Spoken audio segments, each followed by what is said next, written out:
नमस्कार, मैं हूं मृत्युंजय कुमार झा और जी बिजनेस के सभी दर्शकों को मैरी क्रिसमस। और आज हम इस खास मौके पर आपके लिए एक महत्वपूर्ण शो लेकर आए हैं। और वो शो इसलिए क्योंकि आप देखिए कि हम साल के अंत में हैं और कमोडिटी मार्केट में भारी उतार चढ़ाव का माहौल बना हुआ है। तो आज हम सेंटर पिक्स में आपको बताएंगे कि आपके लिए कमोडिटी में कहां पर कमाई के मौके बन रहे हैं, कौन कौन सी ऐसी कमोडिटी है जहां पर आपको ज्यादा रिटर्न मिलेगा, फंडामेंटल क्या है, टेक्निकल क्या है, नए टारगेट क्या है, इस पर हम डिटेल में बात करेंगे। और आज की चर्चा में हमारे साथ मेहमानों का एक खास पैनल जुड़ा है। हमारे साथ हैं नवीन माथुर आनंद राठी के, हमारे साथ प्रीतम पटनायक हैं एक्सिस सिक्योरिटीज के, और साथ ही जय पुरोहित हैं जेएम फाइनेंशियल के। आप तीनों का बहुत बहुत स्वागत है। और मेरा सबसे पहला सवाल नवीन जी आपसे होगा। हम साल के अंत में हैं सर, और आप देखिए कि मार्केट किस तरह से वोलेटाइल हो रखा है, चाहे वो गोल्ड का हो, चाहे सिल्वर का हो, चाहे क्रूड का हो। शुरुआत हम गोल्ड से करते हैं और गोल्ड का प्राइस 9 महीने की ऊंचाई के आसपास घूम रहा है। अच्छी तेजी बीच में आई, उसके बाद एक प्रॉफिट बुकिंग भी हमने देखा। क्या आपको लगता है कि गोल्ड में एक बड़ा बुल रन अभी बाकी है, या आपको लगता है कि मार्केट अभी रेंज में ही घूमता रहेगा? धन्यवाद Mrityunjay and wishing you sir आप म्यूट पे हैं, अनम्यूट हो जाएं जी। Merry Christmas to you and the entire crew of Z Business. Yes, definitely बहुत उथल पथल रही 2022 में कमोडिटी एंड इक्विटी मार्केट्स में, अगर दोनों मार्केट्स में बात करें और करेंसी में भी। पर्टिकुलरली अगर आप देखें तो गोल्ड डेफिनेटली एक सेफ हेवन के जैसे भी यूज में आया, और जब इन्फ्लेशन हेज का टाइम आया तो तब भी गोल्ड ने अपना वो चमत्कार दिखाया against the inflation, because it acts as a hedge against inflation. और इन्फ्लेशन बहुत कंसर्न रहा मृत्युंजय पिछले 6 महीनों के अंदर। उसकी वजह से जो ब्याज दरें बढ़ी across central banks in the world, including the Fed, the Eurozone, the Bank of England, and even in India for that matter, और अभी जापान में भी उसकी वजह से हमने एक तो डॉलर में एप्रिसिएशन आते हुए देखा, और डॉलर डिनोमिनेटेड कमोडिटीज में देयरफॉर हमने एक नीचे की तरफ रुझान देखा। पर अब लगता ये है मृत्युंजय के जो एक इंटरेस्ट रेट्स की साइकिल है वो मेरे ख्याल से ऊपर के लेवल पे आके थोड़ा सा प्लेटू हो जाना चाहिए एक क्वार्टर में और अगले क्वार्टर में। और क्योंकि अगर आप देखें तो क्रूड भी हाई से अब $80 और $85 के आसपास है। तो ओवरऑल ट्रेंड जो रहा उसकी वजह से हमने ज्यादातर एक इन्फ्लेशन की वजह और एक करेंसी फैक्टर बहुत इंपॉर्टेंट रोल प्ले करा। डिमांड एंड सप्लाई का थोड़ा सा इस साल में अभाव कम रहा, पर दो इकोनॉमिक फैक्टर्स हैं and the currency factor, they played a very important role. तो तेजी भी देखी, मंदी भी देखी। $1800 के आसपास के भाव हैं। लगता यह है मृत्युंजय कि मुझे second half of the next year can be positive for the gold, from the reason that it might be the case with a lag effect. The recession might come in the global economies, and therefore against that recession the gold would act as an hedge. तो मेरा मानना यह है कि 1800 से लेके $1900 के आसपास की रेंज में गोल्ड को नेक्स्ट ईयर में एक ट्रेडिंग का पूरा एक बैंड जिसे कहते हैं वो मिलेगा। Okay. तो ट्रेंड इसलिए थोड़ा सा एक बैंड में अगर देखें तो मेरे ख्याल से 1775-1800 would be on the low side. Trading का रेंज क्या होगा नवीन जी? ट्रेड कैसे करना चाहिए? ट्रेडिंग की कॉल आपकी क्या होगी आगे के लिए 3 से 6 महीने के लिए गोल्ड पर? इंडियन मार्केट्स में अगर एमसीएक्स की बात करें तो मैं फिर भी यही कहूंगा कि एक्यूमुलेट करना चाहिए डिप्स पे। 54,000 का भाव है इस टाइम पे। टारगेट्स तकरीबन 50 मेरे ख्याल से 57 तक के देखे जा सकते हैं, 56,500 to 57,000, and the duration would be a quarter to 2 quarters. Volatile है मार्केट, स्टॉप लॉस लगा के जरूर काम करिए। तो मेरे ख्याल से overall trend therefore is on the international markets 1800 to 1900, okay, and Indian markets it could be 52 to 57। ठीक है, तो ये राय आपकी है गोल्ड पर ट्रेडिंग की भी, और नियर टर्म का टारगेट भी 56,500 का टारगेट आप 3 से 6 महीने के लिए दे रहे हैं। 52,300 का भाव मिले तो आप कह रहे हैं कि वहां पर बाइंग करनी चाहिए। लेकिन बड़ा सवाल यह है कि क्या 52,300 का भाव मिलेगा? पटनायक जी आप क्या कहेंगे? बाइंग का लेवल मिल जाएगा 52,000 के आसपास का? देखिए, मुझे तो लगता है कि कहीं ना कहीं एक अपॉर्चुनिटी आएगा अराउंड 54,000 बाय करने के लिए। मृत्युंजय, मैं उतना लंबा नहीं वेट करूंगा, और 54,000 के लेवल पे मैं सब इन्वेस्टर्स को सजेस्ट करता हूँ कि हम लोग थोड़ा एग्रेसिव होकर बाय कर सकते हैं गोल्ड। देखिए, मेरे को तीन ही है, मैं आपको तीन फटाफट लॉजिक बताता हूँ। एक है कि हिस्ट्री में आप देवी भी देखोगे इंटरेस्ट रेट साइकिल्स हुए हैं, 8 बार ऐसे साइकिल हुए हैं मृत्युंजय, और 8 बार हम लोगों ने देखा है जैसे इंटरेस्ट रेट साइकिल हाइक होता है तो गोल्ड के प्राइसेस पहले कम होते हैं, और towards the end of the cycle जब इंटरेस्ट रेट की प्लेटू होना शुरू करता है या बंद होने के कगार पे होता है, तब गोल्ड एक नया हाई बनाता है। तो हम लोग एक्चुअली एक राइट पोजीशन पे, एक टाइम पे है जहां पे हम लोग एंटर कर सकते हैं गोल्ड में। एक वो है। सेकेंडली, गोल्ड ने बहुत लूज किया था अपना safe haven appeal to dollar, और डॉलर इंडेक्स अभी लैंग्वेज कर रहा है 103 104 लेवल पे। मुझे नहीं लगता कि उसमें कोई हाल फिलहाल में तेजी आएगी मेजरली, एंड दैट एक सेफ हेवन अपील के हिसाब से भी अपने को फ्लोज दिखने को मिलेंगे ऑन गोल्ड। और तीसरा बहुत इंपॉर्टेंट, क्रिप्टो करेंसी की मार कहीं ना कहीं बेनिफिट करेगी गोल्ड के ऊपर, क्योंकि जो एलोकेशन होता था वो क्रिप्टो करेंसी, गोल्ड से निकल के ही क्रिप्टो करेंसी की तरफ से गया था, और यदि वो लोगों को वापस लाना है तो शायद से गोल्ड की तरफ आएगा। और ये ठीक तीन है। बहुत सॉलिड पॉइंट होते हैं फिर एक बुलिश ट्रेंड क्रिएट करने के लिए। तो 54,000 के आसपास आता है तो गोल्ड जरूर खरीद के चलिए। मेरा टारगेट है 56,500 का, 57,000 का। हर एक चीज में मैं बोलता हूँ कमोडिटी में स्टॉप लॉस लगाना जरूरी है, वो है 52,500 का एक स्टॉप लॉस लगाइए। ठीक है, प्रोबेबिलिटी उसकी बहुत कम लगती है पर मुझे। ठीक है, तो आप भी तेजी में हैं, और आपका भी जो आपकी जो कॉल है, आप कह रहे हैं कि गोल्ड आप 54,000 के आसपास खरीदिए, 56,500 का टारगेट होगा, ये आप नजर रखिए। और नवीन जी भी कह रहे हैं गोल्ड में बाइंग का मौका है, और बहुत सारे एक्सपर्ट कह रहे हैं कि अब गोल्ड का जो बुरा दौर है वो खत्म हो चुका है। अब गोल्ड के सेंटीमेंट यहाँ से मजबूत दिख रहे हैं, क्योंकि जो दुनिया भर के हालात हैं, ये आप कहा जा रहा है कि थोड़े बहुत बदलते हुए दिख रहे हैं, लिहाजा ये गोल्ड के लिए पॉजिटिव होगा। डॉलर का गिरना या यूएस में दरों का कम बढ़ना, ये सारे फैक्टर गोल्ड के लिए पॉजिटिव दिख रहे हैं। लेकिन कुछ नेगेटिव फैक्टर भी हैं। नेगेटिव फैक्टर ये हैं कि जो बड़े फंड्स हैं वो बीच बीच में सेलिंग में आ जाते हैं, और दूसरी बड़ी बात ये कि अगर जो एक महंगाई के खिलाफ गोल्ड की डिमांड होती है, जिसे हेज अगेंस्ट इन्फ्लेशन कहते हैं, अगर महंगाई कम होती है तो क्या उसका खामियाजा गोल्ड को भुगतना पड़ेगा? क्या कहेंगे जय पुरोहित जी आप? नमस्कार नितिन, को और मैरी क्रिसमस। गोल्ड ओवरऑल जैसा कि नवीन जी ने बताया कि जो व्यू है वो पॉजिटिव साइड में ही है, मैं उनके साथ जाना चाहूंगा। फंडामेंटल्स काफी रोबस्ट है गोल्ड के लिए, और मुझे लग रहा है कि यहाँ से जो नेगेटिव फैक्टर्स है वो काफी कुछ फैक्टर्ड इन हो चुका है। जो इन्फ्लेशन कम होने की आप बात कर रहे हैं वो भी ऑलरेडी फैक्टर्ड हो चुका है प्राइस में। जैसे कि क्रूड ऑयल प्राइसेस और एनर्जी प्राइसेस नीचे आए हैं तो वो एक पॉजिटिव मतलब इन्फ्लेशन कम होने के ही संकेत है, और उसका जो इम्पैक्ट है वो ऑलरेडी प्राइसेस में दिख रहा है। तो मुझे नहीं लग रहा कि यहाँ से इन्फ्लेशन कम होने की वजह से कोई ज्यादा बड़ा डिप आएगा गोल्ड में। अगर थोड़ा डिप आता भी है 53,500 के अराउंड आता है तो वो एक अच्छा लेवल रहेगा बाइंग करने के लिए। और अपसाइड में मुझे लग रहा है कि 56,500 से 57,000 तक के लेवल समझते। ओके, तो ये रहा है, मतलब तीनों एक्सपर्ट कह रहे हैं कि अगर आप गोल्ड में ट्रेड लेना चाहते हैं तो आपके लिए ये बाइंग का मौका हो सकता है। फंडामेंटली गोल्ड का मार्केट मजबूत है, इस पर आप नज़र बनाकर चल सकते हैं। अब आते हैं चांदी पर, और नवीन जी आपसे मैं जानना चाहूँगा संक्षेप में सर, चांदी 70,000 के ऊपर इसी हफ्ते गई है, और ठीक ठाक रैली पिछले कुछ दिनों में चांदी में आई है। अगर आप चांदी की चाल को देखें तो आप देखिए कि इस साल चांदी के दाम बहुत ज़्यादा बढ़े हैं शुरुआती दौर के मुकाबले अगर इसको देखा जाए। और सबसे बड़ी बात यह है कि चांदी के फंडामेंटल मजबूत बताए जा रहे हैं। ये कहा जाए इस साल देखिए 11% की तेज़ी एमसीएक्स सिल्वर में आई है, कॉमेक्स सिल्वर में 3% की तेज़ी। स्टॉक कम है चांदी का, उसका बड़ा इंपैक्ट एक प्राइस के ऊपर दिख रहा है, आगे डिमांड बढ़ने की बात भी हो रही है। सिल्वर पर आपका आउटलुक क्या है और ट्रेडिंग का व्यू क्या है चांदी के ऊपर? मृत्युंजय, अगर आप देखें तो 71 मिलियन आउंसेस जो सिल्वर इंस्टीट्यूट ने आंकड़ा निकाला है, डेफिसिट दिख रहा है इस साल, एस्टिमेटेड डेफिसिट फॉर 2022। अगर वो डेफिसिट बरकरार रहता है तो डेफिनेटली, और ये फाइनल 22 का जब एस्टिमेट फाइनल होता है और अगर डेफिसिट का नंबर यही है या इससे बढ़कर आता है तो मेरे ख्याल से एक तेजी या जंप देखा जा सकता है चांदी के भावों में।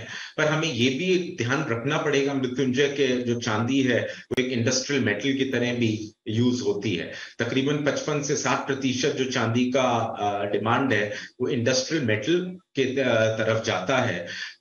ओवरऑल डॉलर और मेरे ख्याल से डॉलर पर्टिकुलरली द डेफिसिट और the surplus numbers, and at the same time how the economy progresses, whether it will be a soft landing or the hard landing of the global economy, hard landing of the global economy would determine the impact on the prices. Largely लगता ये है कि ज्यादा hard landing नहीं होगा second half of the next year, तो definitely एक positive है चांदी के लिए। But at the same time, the concerns are with respect to COVID back again, and we are seeing the volatility on the downside. Means we are seeing the markets trending on the downside for the last 5 to 8 days. So overall, therefore, अगर China में कुछ मतलब कि major impact आता है Covid का, जो सुनने में आ रहा है, तो लगता है कि चांदी की डिमांड का होगी, इसलिए एक सीमित दायरे में रहेगा। तो 65,000 to 80,000 would be the range for the MC.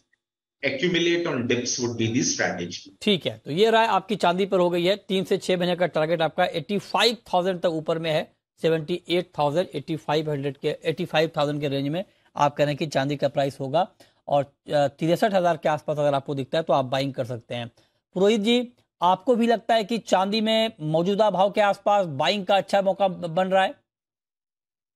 जी मृत्युंजय जी, चांदी हमारा 2001 टॉपिक है, और इनफैक्ट जो अभी हम लोग डिस्कस कर रहे थे कि इंटरेस्ट रेट साइकिल्स कहीं ना कहीं पे पीक आउट हो सकता है आने वाले 6 से 8 महीने में, तो उसका बुलियंस के ऊपर पॉजिटिव इम्पैक्ट रहेगा। डेफिनेटली जो कोविड केसेस बढ़ रहा है वो एक कंसर्न है, बट ओवरऑल जो स्ट्रक्चर वाइज है, टेक्निकली अगर हम लोग देखेंगे तो चांदी काफी स्ट्रांगली पॉइज्ड है, और 71,000 के ऊपर तो एक मेजर ब्रेकआउट है मंथली चार्ट पे। इनफैक्ट गोल्ड सिल्वर का जो रेशियो है वो भी ये इंडिकेट कर रहा है कि सिल्वर प्राइसेस आने वाले हफ्तों में, आने वाले 3 से 4 महीनों में गोल्ड प्राइसेस को आउट परफॉर्म करने चाहिए। तो मुझे लग रहा है कि चांदी यहाँ से अगर डिप आता है लगभग 65,000 तक, तो कोई अच्छा लेवल रहेगा, बाइंग करके चलना चाहिए।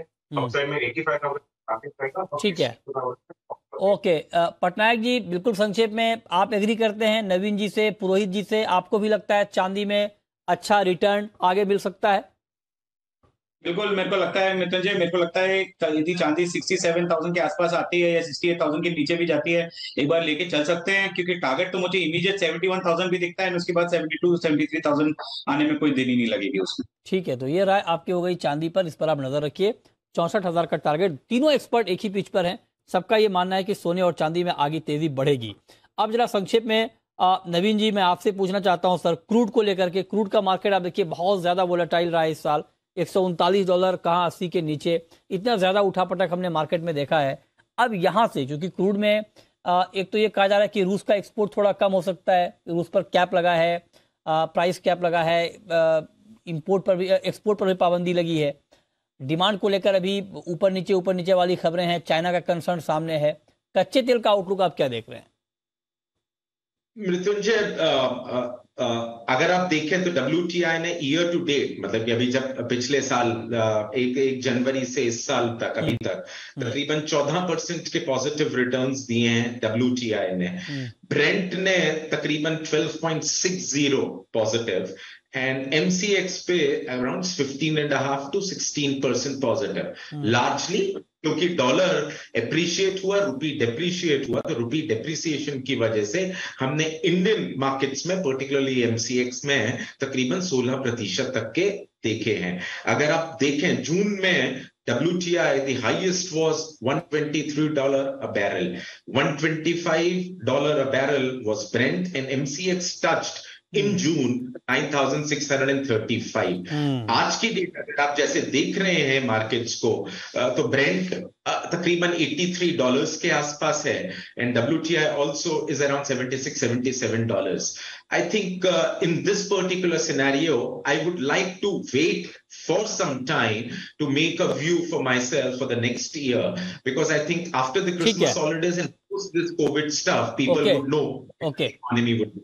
राइट सर, तो ये राय आपकी हो गई क्रूड के ऊपर। आप कह रहे हैं कि क्रूड पर नजर रखनी चाहिए, और आप कह रहे हैं कि कच्चे तेल में तेजी बढ़ सकती है क्योंकि फंडामेंटली क्रूड का मार्केट अब स्ट्रांग होता हुआ दिख रहा है। आप जरा बताएं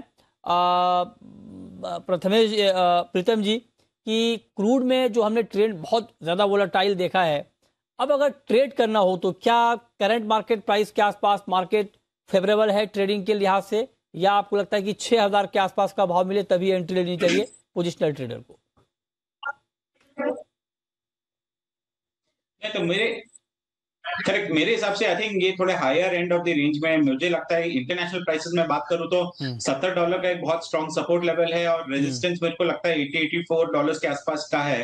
तो हम लोग हायर एंड पे, तो मैं यदि ट्रेड करना चाहूंगा बाई की ट्रेड के हिसाब से, तो मैं 6200 का लेवल का वेट करूंगा जहां पे मैं एंट्री करूंगा, और 6750 level is a good level to exit उसके बाद ट्रेडिंग के हिसाब से। ठीक है, तो ये राय आपकी हो गई कच्चे तेल के ऊपर। चलिए, हम आपको बता रहे हैं कि कमोडिटी मार्केट में आपके लिए कमाई के मौके कहां पर बन रहे हैं। हमारे साथ तीनों खास मेहमान बने हुए हैं आपको डिटेल में फंडामेंटल, टेक्निकल और प्राइस टारगेट बताने के लिए। अब पुरोहित जी आप बताइए जरा, मेटल की बात करते हैं। कॉपर में हमने देखा कि चीन की चिंता के बावजूद कॉपर के दाम काफी बढ़े, 6 महीने की ऊंचाई पर दाम पहुंच गए क्योंकि डॉलर वीक हुआ था, उसका फायदा मिला, स्टॉक कम था, उसका फायदा मिला। अब यहां से आपको कॉपर का आउटलुक क्या दिख रहा है और कॉपर में क्या ट्रेड अब लेना चाहिए?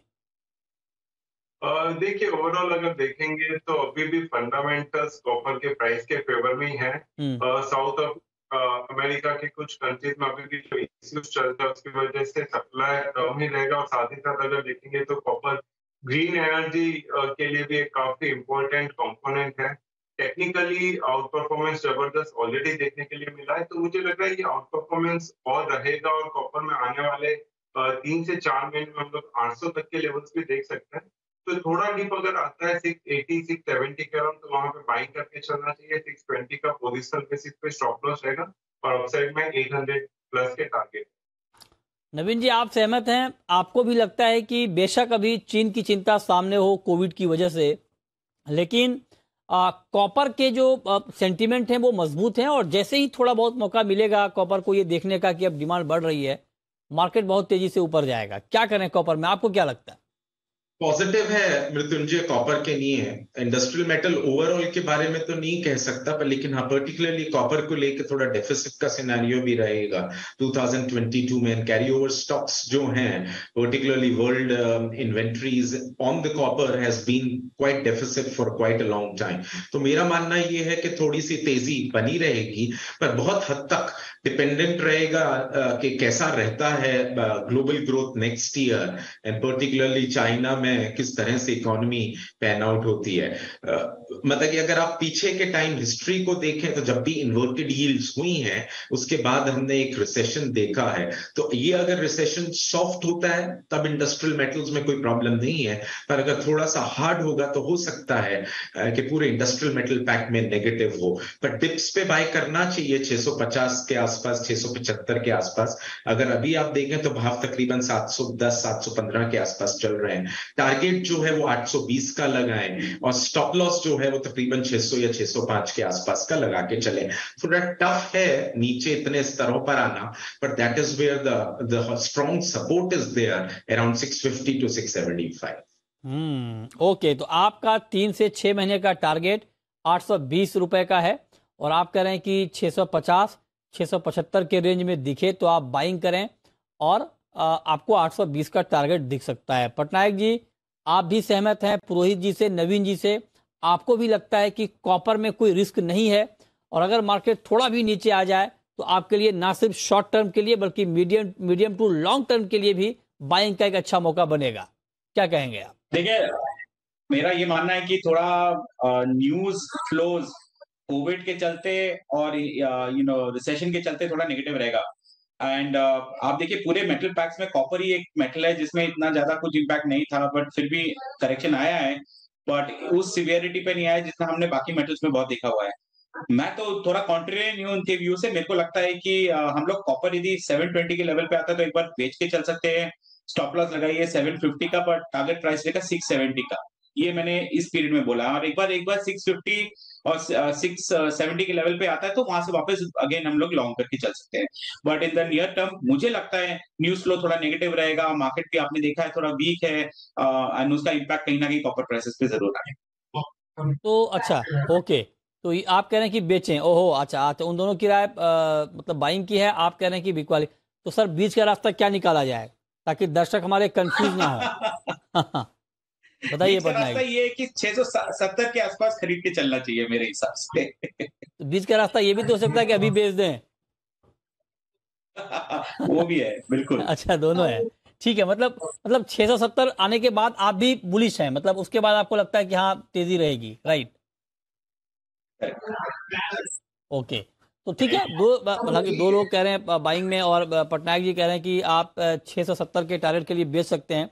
तो आप दोनों कॉल फॉलो कर सकते हैं, लेवल अलग अलग हैं, अपने हिसाब से आप चूज कर सकते हैं। लेकिन हाँ, आप जो भी ट्रेड लें ये ध्यान रखिए कि आपको स्टॉप लॉस लगाना है, चाहे वो शॉर्ट टर्म का ट्रेड हो चाहे वो लॉन्ग टर्म का ट्रेड हो, क्योंकि मार्केट बहुत वोलेटाइल है और ऐसे में बिना स्टॉप लॉस का ट्रेड आपके लिए जोखिम भरा सौदा हो सकता है। इस पर आप नजर बनाकर चलें। नवीन जी, आखिरी 30 सेकंड में आपका कमेंट, चूंकि राय अलग अलग हो गई सर, तो कुछ बीच का रास्ता बताइए आप। आने दीजिए 650 पे। प्रीतम भी कह रहे हैं ना बाय करने के नहीं है, हम भी 650 670 पे कह रहे हैं बाय करने के नहीं है। तो प्रीतम कह रहे हैं कि आपको दोनों तरफ का मौका मिलेगा, पहले नीचे का खाइए, फिर जब 650 पे आइए तो ऊपर तेजी लीजिए। ठीक बात है, ठीक बात है। तो आने मतलब उसमें कोई कंफ्यूजन नहीं है। लेवल आप देख लीजिए, नवीन जी का भी लेवल 650 है, तो नवीन जी कह रहे हैं कि तब तक रुकिए, और पटनायक जी कह रहे हैं कि अगर आप ना भी रुकें तब भी काम चल सकता है, आप यहाँ बेच भी दें वहाँ खरीद लें। तो कुल मिलाकर लेवल का पूरा खेल है, लेवल आपको अलग अलग दिए जा रहे हैं, इस पर आप गौर कीजिए, ध्यान रखिए। बहुत शुक्रिया प्रीतम पटनायक जी आपका, नवीन माथुर जी आपका और जय पुरोहित जी आपका हमारे साथ आज की इस खास चर्चा में जुड़ने के लिए और बताने के लिए कि कमोडिटी मार्केट में कहां पर कमाई के मौके बन सकते हैं।